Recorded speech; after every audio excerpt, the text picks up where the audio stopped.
तो आइए चलते हैं आज से 65 मिलियन साल यानी कि 6 करोड़ 50 लाख साल पीछे। आज से करीब 6.5 करोड़ साल पहले धरती पर मौसम सामान्य था। चारों ओर सूरज की रोशनी बिखरी हुई थी।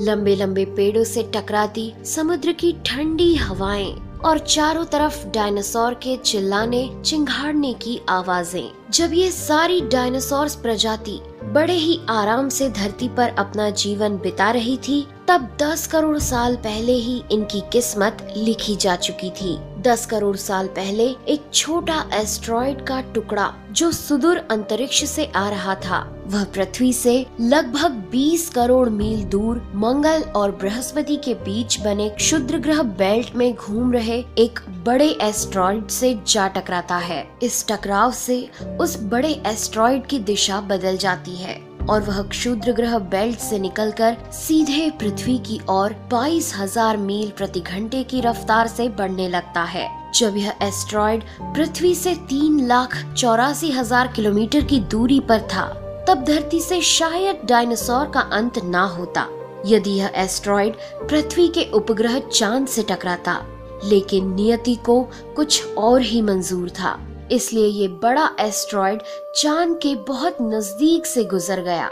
40 किलोमीटर के व्यास वाला 2 ट्रिलियन मेट्रिक टन का ये एस्ट्रॉइड प्रत्येक सेकंड के साथ साथ धरती के करीब बढ़ता जा रहा था। ये एस्ट्रॉइड जब पृथ्वी के वातावरण के संपर्क में आया तो इसकी रफ्तार एकाएक 70,000 किलोमीटर प्रति घंटा हो गई। पृथ्वी के वायुमंडल में घुसते ही घर्षण की वजह से ये एक भयानक आग के गोले में बदल गया। ये इतनी रफ्तार से धरती की ओर बढ़ रहा था कि सिर्फ 4 मिनट में इसने अटलांटिक ओशियन को पार कर लिया। इसकी चमक इतनी अधिक थी कि धरती पर टकराने से पहले ही हजारों जीव आग के इस दहकते गोले को देखकर पूरी तरह अंधे हो चुके थे। ये जीव उस उल्का को देख नहीं पा रहे थे, लेकिन वह उसकी भयानक गर्मी को महसूस कर रहे थे। कुछ ही क्षण में ये एस्ट्रॉइड मेक्सिको की खाड़ी के पास जमीन से टकराता है और लगभग 35,000 डिग्री सेल्सियस की ऊर्जा वाला एक भयंकर विस्फोट होता है।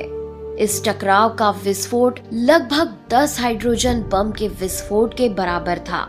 ये विस्फोट इतना शक्तिशाली था कि इसके टकराते ही धरती की लाखों टन धातु अंतरिक्ष में चली गई। टकराव वाली जगह पर 180 किलोमीटर चौड़ा और 20 किलोमीटर गहरा गड्ढा बन गया। विस्फोट के कारण इस गड्ढे का सारा मेटल और पत्थर आसमान में धूल के बड़े बादल में बदल गए। 16 मिनट 40 सेकंड बाद जमीनी टकराव की वजह से धरती के अंदर चारों ओर 11.1 तीव्रता की भूकंपीय तरंगे उठने लगी। इस वजह से समुद्र में विशालकाय लहरों का निर्माण हुआ और एक के बाद एक सुनामी की लहरें चारों तरफ बढ़ने लगी।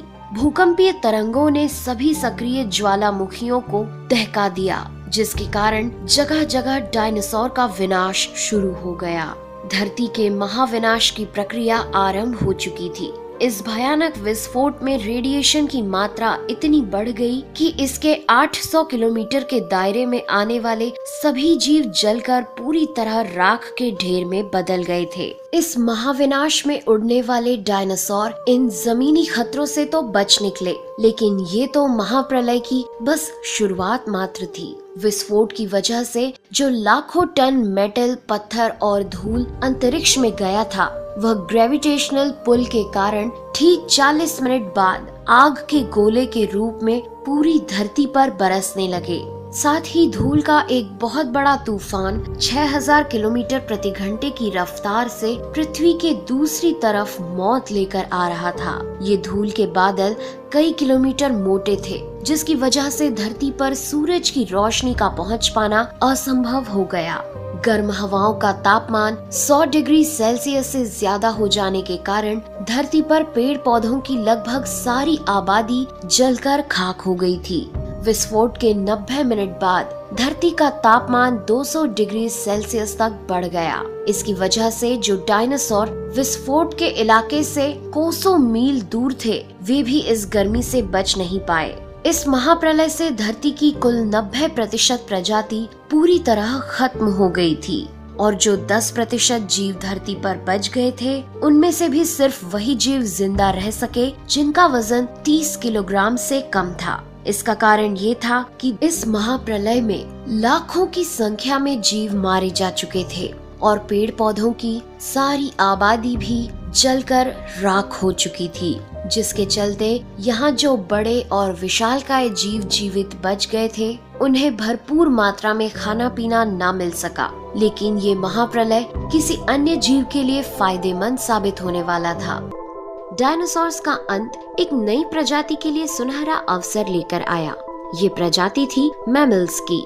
मैमल्स यानी स्तनधारी जीव। इन्होंने खुद को इस महाविनाश से बचा लिया था। अत्यंत गर्मी से बचने के लिए ये जमीन के अंदर रहने लगे थे और जिंदा रहने के लिए इन्होंने सब कुछ खाना शुरू कर दिया। इतने बड़े महाप्रलय के गुजरने के बाद धरती फिर से सामान्य हो गई थी। सतह पर फिर से नए पेड़ पौधे उगने लगे थे और धरती पर जो 5% जीव बच गए थे, उनमें एडाप्टिव रेडिएशन की प्रक्रिया से बहुत सारी नई प्रजातियां जन्म लेने लगी। इयोसीन इपोक में 5.5 करोड़ साल पहले बंदर जैसी प्रजातियां आई। इनकी आंखें सर में आगे की तरफ थी। इसी काल में प्राइमेट्स के सर के अंदर एक महत्वपूर्ण एवोल्यूशन हुआ। इनकी स्पाइनल कॉर्ड को मस्तिष्क से जोड़ने वाला छेद, जिसे फोरमेन मैग्नम कहते हैं, वह स्कल के पिछले हिस्से के बेस से सेंटर की तरफ शिफ्ट होने लगा। यानी कि अब जो प्रजाति आई वह सीधे खड़े होकर चलने में सक्षम थी। आज से 4.7 करोड़ साल पहले धरती के वातावरण में लगातार बदलाव होने शुरू हुए। धरती के टेक्टोनिक प्लेट्स में हलचल हुई, जो धरती के 2 बड़े महाद्वीपों को एक दूसरे के पास ले गई।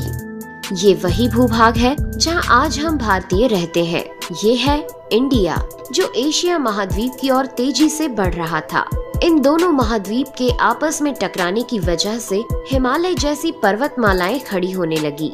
यह वही पर्वतमाला है जिसे आज हम जानते हैं दुनिया की सबसे ऊंची चोटी माउंट एवरेस्ट के नाम से।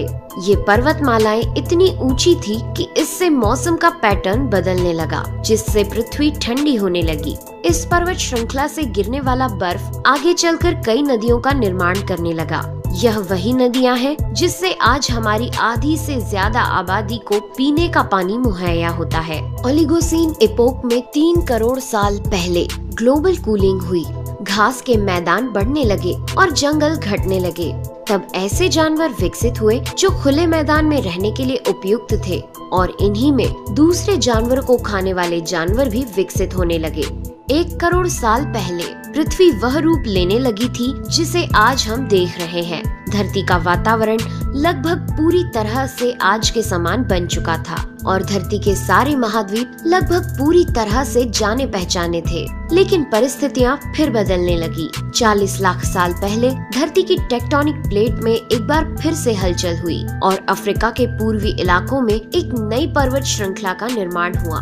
ये पर्वत श्रृंखला थी ईस्ट अफ्रीकन रिफ्ट वैली। इस पर्वत श्रृंखला के उभर जाने से यहाँ के हरे भरे जंगलों में आने वाली मौसमी हवा का मानसून पूरी तरह रुक गया और इस वजह से यहाँ के जंगलों में बारिश आनी बंद हो गई। यहीं इसी जंगल में रहते थे द ग्रेट एप्स। ये हैं हमारी काफी दूर के रिश्तेदार। हमारे ये पूर्वज कहलाते हैं पेरोलापिथिकस या पेरोला। हमारे परिवार की शुरुआत इसी ग्रेट एप्स से हुई। पेरोला पेड़ों पर रहते थे और फल खाते थे। वजनी होने के कारण ये एक डाल से दूसरी पर नहीं जा सकते थे, इसलिए ये हमेशा झूलते रहते थे। कभी कभी ये अपने 2 पैरों पर भी खड़े हो जाते थे। ये चल सकते थे। आम धारणा के उलट सीधे चलने की क्षमता जमीन पर नहीं बल्कि टहनियों पर विकसित हुई। बाइपेडलिज्म यानी 2 पैरों पर चलना इंसानों की नहीं बल्कि एप्स की खोज थी। आगे चलकर ये ग्रेट एप्स जलवायु और जगह के अनुसार बदल गए। कुछ चिंपैंजी और गोरिल्ला में विकसित हुए, कुछ इंसानों में विकसित होने शुरू हुए। वो पूरे अफ्रीका में फैले हुए थे। बारिश के बंद हो जाने से यहाँ के जंगल सूख गए, जिसका सबसे ज्यादा असर इन एप्स पर पड़ा। जंगल सूख जाने से इन एप्स के लिए खाने की समस्या उत्पन्न हो गई और इसीलिए अब ये पेड़ों से उतरकर खाने की तलाश में जमीन पर अपने कदम रखने लगे। ये है एडिपिथिकस रेमिडस ये हैं हमारे पूर्वज, जिन्होंने जमीन पर मानव इतिहास का पहला कदम रखा और आज इन्हीं के कारण हमने चांद पर अपना पहला कदम रखा। इनका दिमाग एक संतरे जितना बड़ा था और इनकी लंबाई 4 फीट तक थी। ये हमारे वंश के सबसे पहले सीधे चलने वाले जीव थे। कई हजार सालों के विकास क्रम के बाद ये 2 पैरों पर चलने लगे। इससे ऊर्जा कम खर्च होती थी और ये चलते चलते भी खा सकते थे। 2 पैरों पर चलने से अब ये सीधे खड़े होकर दूर दूर तक नजर रख सकते थे। समय के साथ साथ विकास की प्रक्रिया चलती रही और हमारे पूर्वज धीरे धीरे विकसित होने लगे। 23 लाख साल पहले हमारे पूर्वजों का दिमाग काफी बड़ा हो गया था। ये थे होमो हेबिलियस। इन्होंने पहली बार पत्थर को हथियार की तरह इस्तेमाल करना शुरू किया। जैसे ही इस मामूली से पत्थर पर धारदार किनारा बना, हमारे पूर्वजों के पास एक हथौड़ा आ गया। हमें काटने का हथियार मिल गया, जिससे वह हजारों ऐसे काम कर सकता था जो वह पहले नहीं कर पाता था। पत्थर के इस्तेमाल ने अंगूठे और उंगलियों को मजबूती दी, जिससे हम और अधिक कुशल तरीके से इनका इस्तेमाल करने में सक्षम हो गए। समय बीतने के साथ ही हमारे पूर्वज अब समूह में अन्य जानवरों का शिकार करने लगे थे। ये थे होमो इरेक्टस, जो अन्य जानवरों से ज्यादा होशियार थे। इन्होंने ही सबसे पहले आग का इस्तेमाल करना सीखा। आग की खोज हमारे पूर्वजों के लिए सबसे बड़ी खोज थी। ये उन्हें गर्मी, रोशनी, अंधेरों और जंगली जानवरों से सुरक्षा देती थी और इसी वजह से अब परिवार भी बनने लगे। इन्होंने आग पर मांस को पकाना सीख लिया था। आग पर खाना पकाने का मतलब था कि मांस को चबाने और पचाने में ऊर्जा का कम खर्च होना और इसी वजह से ये ऊर्जा अब इनके दिमाग में खर्च होने लगी और इन्हें कैलोरी और ज्यादा ताकत मिलने लगी, जिससे हमारे पूर्वजों का दिमाग काफी बड़ा हो गया। 2 लाख साल पहले आज के इंसान ने अपना रूप ले लिया था। लैरिंग्स यानी आवाज की जो नली हमारे पूर्वजों में गले के ऊपर थी, वो नीचे आ गई थी। अब हम ज्यादा जटिल आवाजें निकाल सकते थे। हमने बोलना शुरू कर दिया था। पहली बार कोई जानकारी एक से दूसरे इंसान तक या एक से दूसरी पीढ़ी तक पहुंचने लगी थी। यही वो आखिरी विकास क्रम था जिसके बाद विकसित होकर हम बने। हम यानी होमो सेपियंस। 1 लाख साल पहले इंसान कहीं भी जा सकता था। हमारे पास फुर्तीले हाथ और प्राचीन हथियार थे। हम बात कर सकते थे, आग को काबू में रख सकते थे। अब हम अपने अफ्रीकन घर को और बड़ा कर सकते थे। महाद्वीप यानी कॉन्टिनेंट खिसके तो अफ्रीका और यूरेशिया जुड़ गए और उससे बनी एक बहुत बड़ी जमीन जिसका नाम था एफ्रो यूरेशिया। इंसानों के दूर दूर जाने से बहुत बड़ा बदलाव आया। अब हम एक महाद्वीप से दूसरे महाद्वीप में रहने लगे। इसकी वजह से हम उन चीजों से बचे हुए थे जिसकी वजह से वानरों के मुकाबले दूसरे बड़े स्तनधारी हमेशा के लिए खत्म हो गए। करीब 50,000 साल पहले आइस एज शुरू हो गया और नॉर्थ पोल से आगे बढ़ने लगा। उसी वक्त इंसान चाइना और ऑस्ट्रेलिया तक पहुंच गया था। 30,000 साल पहले इंसान पहली बार यूरोप पहुंच गए। जब बर्फ अपने चरम पर थी, तब इंसान अपनी खोज में नॉर्थ ईस्ट साइबेरिया के बर्फीली टंडा तक पहुंच गया। आइस एज के इतने कठिन दौर में भी इंसान हर उस हुनर का विकास कर रहा था जिससे कि वो सच्चे मायनों में इंसान बन सके। हमने खुद को उस माहौल में ढाल लिया। हम ज्यादा समझदार हो गए। उसके बाद हमने पूरी दुनिया में अपनी बस्तियां बसा ली। समुद्र किनारे से पहाड़ की चोटियों तक, हरे भरे मैदानों से लेकर पथरीले इलाकों तक हर जगह इंसान थे। हमारा हुलिया, त्वचा, बाल और आँखों का आकार जलवायु और जगह के अनुसार बदल गया। हमने अपनी आवश्यकता के हिसाब से खेती शुरू की और जानवरों को पालना शुरू कर दिया। हमने कस्बों और शहरों का निर्माण शुरू किया। उसके बाद हमारी सभ्यता और संस्कृति का जन्म हुआ। हमने विज्ञान और गणित का इस्तेमाल शुरू किया, जिससे हमें भविष्य में जाने के लिए ऊर्जा और तकनीक मिली। ये है हमारा समय। अब हम पूरी तरह विकसित हैं। हमारे जैसा इस धरती पर अब कोई जीव नहीं। आज हम जानते हैं कि हम कौन हैं, कहां से आए हैं।